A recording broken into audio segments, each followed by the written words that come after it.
끝에 끝. 부채꼴이라 생각한 부채는 조금씩 조금씩 더 펴져선 동그란 부채가 되고 환과 환이 만난다. 다시 한번 여름이네. 아니 첫 여름인가? 나도 믿을 수 없는 여름의 시작.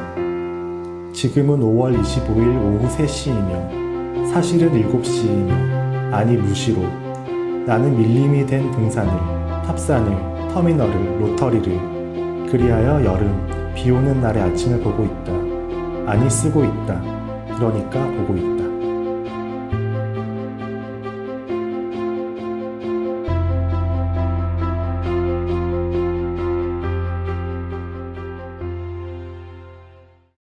등단이랑 졸업을 거의 동시에 하게 된 거였어요. 졸업을 하고 나서는 사실 무얼 할까 고민을 많이 하고 있었는데 이제 아름아름 소개로 문학동네에서 한번 이제 편집자로 면접을 볼 생각이 없느냐 해가지고 이렇게 면접을 보고 입사를 하게 되었고, 그 뒤로 이제 가끔씩 소설 청탁이 올 때 글을 쓰고 뭐 일도 배우고 하면서 작가로서의 생활이나 편집자로서의 생활을 거의 비슷한 시기에서 지금까지 일해오고 글 쓰고 있습니다.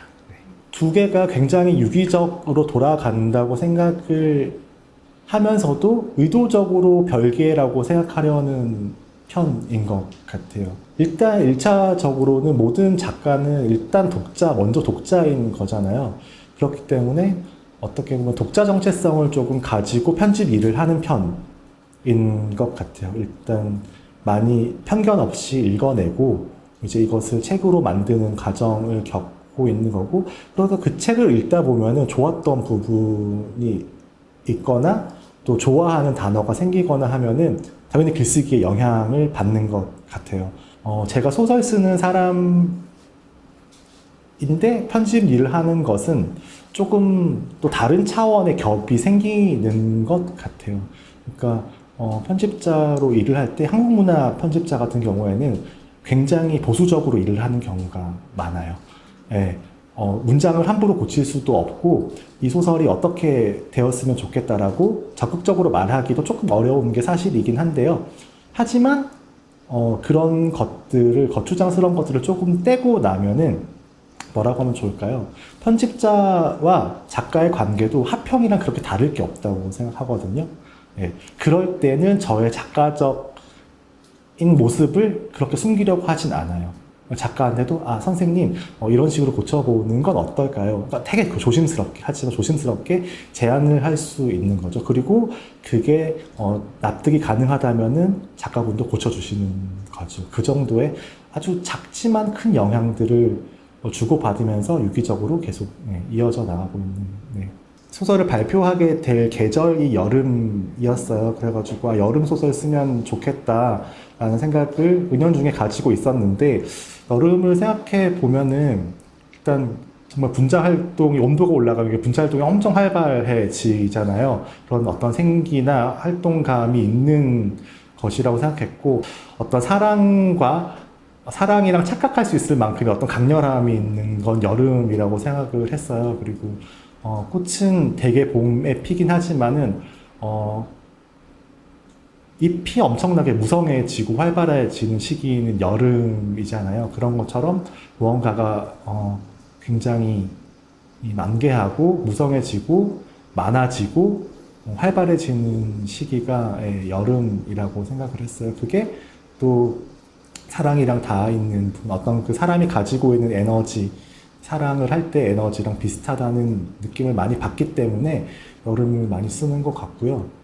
약간 거의 우연의 연속이었던 것 같아요. 사실 글쓰기 원 수업에 들어갔더니 그 정의연 소설가, 정의연 선생님이었던 거예요. 그래서 그 수업을 처음으로 이제 글쓰기 수업이라는 거를 그때 처음 저는 듣게 되었는데 수업이 너무 좋았던 거죠. 그때 엄청 묘사부터 시작해서 진술까지 되게 체계적으로 정말 글쓰기 일에 배울 법한 내용들을 정말로 체계적이고 꼼꼼하게 잘 가르쳐 주셨던 좋은 기억이 있고, 그 수업이 좋았던 것 같아요. 그러니까 제가 글을 쓰고 싶었던 욕망이 있었는지 없었는지 알 수 없지만은 유독 그 수업을 되게 좋아했었고 그렇게 하다 보니까 글쓰기 1을 듣고 2를 듣고 3, 4 이렇게 하면서 이제 서사창 작가에 점점 발을 담그기 시작했던 거죠.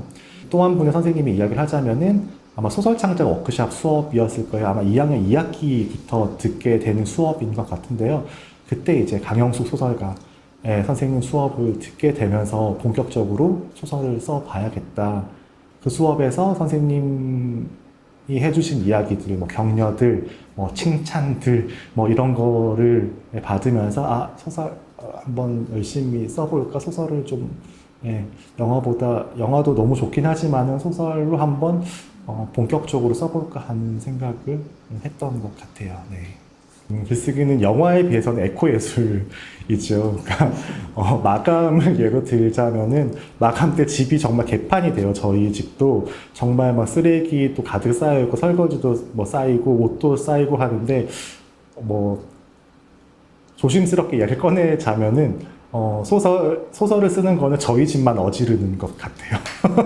네, 저희 집만 엉망으로 만드는 일인 것 같다. 그리고 제가 수습을 할 수 있는 것 같다. 제 선에서. 네, 그런 느낌이 살짝 있습니다. 네. 네. 영화를 만들어 봤어서 그런지 내밀한 이야기 그리고 혼자서 또 할 수 있는 이야기를 하는 것에 조금 더 방점을 찍게 되었던 부분도 있고 대신에 짊어져야 할 책임도 훨씬 더 크다는 거를 요즘 좀 체감하고 있는 편이에요. 네. 어떤 새로운 영역이나 다른 영역으로 옮아가는 것에 대한 제 견해는 딱히 없어요. 예. 그리고 하고 싶은 것이 무언가를 하고 있는데 하고 싶은 것이 또 생길 수가 있잖아요. 근데 그것들에 대해서 고민을 많이 하겠죠. 시간이 뭐 반년, 뭐 길게는 뭐 1, 2년까지 갈 수도 그 고민이 1, 2년까지도 갈 수 있다고 생각해요. 근데 어느 순간 그 고민하는 게 무화가 될 정도로 무언가를 굉장히 하고 싶은 순간이 올 거예요. 그러면은 그때는 뭐 고민할 필요도 없는 거잖아요. 아예 그냥 제가 넘어가 버린 거니까. 그런 식으로 해서 경영학을 하다가 영화가로 저는 넘어갔었고 영화를 만들다가 소설로 넘어갔고 그랬던 것 같아요. 무엇이 정말 하고 싶은지를 계속 고민하다 보면은 넉다운 되는 순간이 올 거예요. 그때 그냥 밀어붙이는 거지요. 네. 자전적 글쓰기에 대해서는 어느 정도 이미 데뷔 이전부터 써왔던 글의 형식이기 때문에 그것에 대한 마음가짐이나 그런 부분에 있어서는 제가 많이 준비해둔 상태였던 것 같아요. 그리고 자전적 글쓰기를 하는 사람이 저 혼자만은 아니잖아요. 뭐 아니에르노도 있고 뭐 필립 로스 같은 경우에도 자전적인 글쓰기를 하는 사람이고 얼마든지 그런 글쓰기를 하는 사람이 있어요. 그리고 사실 생각해보면은 소설이라고 발표를 하지만은 에세이스트도 있는 거잖아요. 그러니까 에세이스트들은 뭐 매번 악플에 시달릴까요? 매번 상처를 받게 될까요? 뭐 그런 생각을 하게 되는 거죠. 그러니까 에세이라고 직접 내어놓는 사람도 있는데 소설이라고 뭐가 더 다르겠어요? 저 같은 경우는 오히려 소설이라는 외향을 가지고 있기 때문에 제가 상처를 덜 받는 경우까지도 있다고 생각을 하는 편이에요. 그렇기 때문에 자전적 글쓰기 혹은 자전적 글쓰기를 둘러싼 어떤 저의 평이 가끔씩은 이게 저에 대한 직접적인 공격처럼 느껴질 때도 있긴 하지만은 글에서도 밝힌 바와 같이 여기에 있는 저는 저이긴 하지만은 저가 아니기도 하거든요. 그렇기 때문에 그 거리를 왔다 갔다 하면서 때로는 뭐 정신 승리를 하고 때로는 또 뭐 깊게 상처를 받아서 또 글쓰기의 원동력으로 삼기도 하고 네, 그런 편입니다. 네. 저는 일단 나의 농도라는 표현을 좀 즐겨 쓰는 편인데요. 그러니까 이제 뭐 저의 농도가 굉장히 많이 들어간 농도가 높은 소설이 있고 예를 들면 등단작 오토 같은 경우에는 나의 농도가 엄청나게 높은 것이겠죠. 그리고 제가 들어가긴 하지만은 없었던 일로 쓰여진 소설도 있는 거거든요. 아까 방금 말씀해 주셨던 첫 번째 소설을 예로 들어서 이야기를 하자면은 사실 저는 교토조형예술대학교에 교환학생이었던 적은 없어요. 네. 하지만 그 글을 쓰게 된 메커니즘을 따져보자면은 일단 제가 3박 4일 동안 친구들이랑 교토를 놀러 갔었거든요.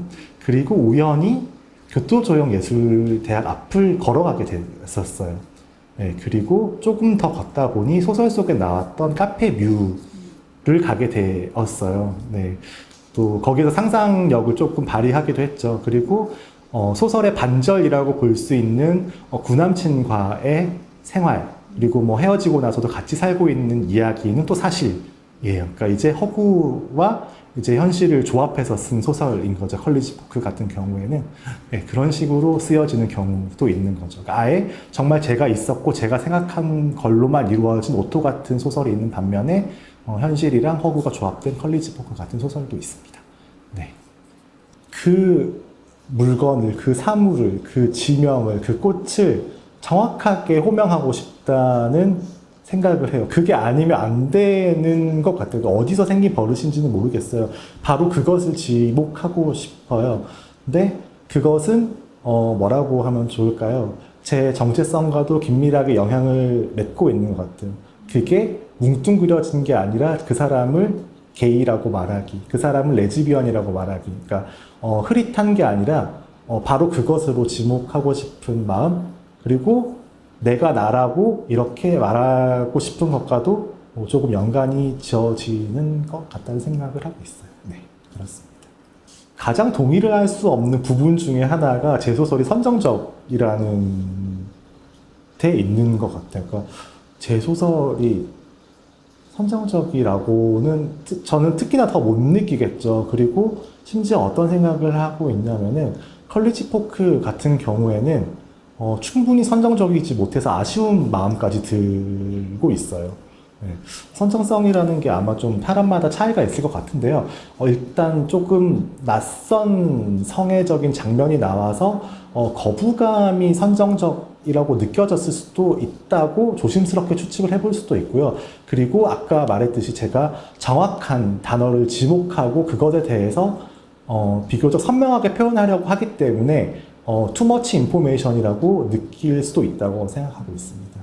사랑하는 사람에 대해서 혹은 사랑했던 기억에 대해서 쓰는 것은 일단은 제가 그걸 쓰기 원하기 때문이고요. 그리고 제가 소설을 쓸 때 뭐라고 하면 좋을까요?